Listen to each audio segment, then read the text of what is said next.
Okay, so it's possible to go really in depth with the strategies in castles, like memorizing the rooms and counting cards, things like that.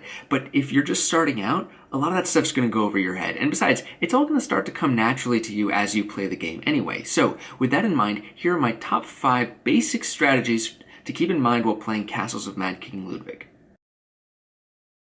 At the start of the game, you're going to know 3 things: the first set of rooms, the king's favors, and your bonus cards. With these in mind, you're going to want to develop a basic strategy for how you want to build your castle. Mainly, you're going to want to prioritize certain rooms over others, while not being too obvious about what you're going for. You should also be prepared to change your strategy if the right rooms aren't coming up or are consistently being priced too high. Sometimes it's better to put your main strategy on hold in order to focus on what's going to help you the most in the short term. When picking bonus cards, it's often a good idea to select cards that stack well with each other, or especially with the king's favor. If you can manage to get complementary bonuses, you can secretly amass points a lot more efficiently than you would otherwise. Now, this strategy is pretty common with a lot of games that have secret objectives, but there are a lot of opportunities for it in castles, so when they come up, be prepared to adapt your plan accordingly.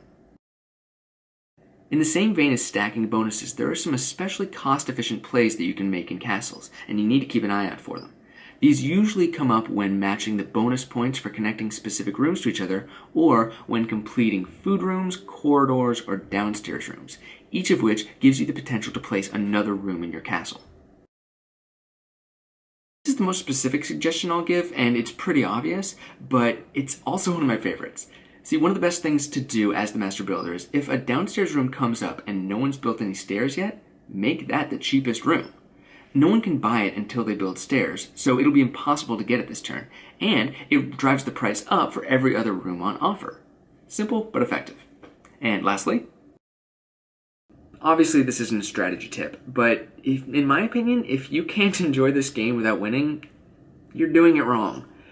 I've never lost a game of castles and then felt cheated by the experience. I mean, sure, I always try to win, but the reason I keep coming back to this game is because of how much fun I have while playing it. My favorite memories of castles aren't when I made some amazing play that won the game for me. They're the crazy lengths to which me and my friends have gone to make our castles fit our particular vision for that day.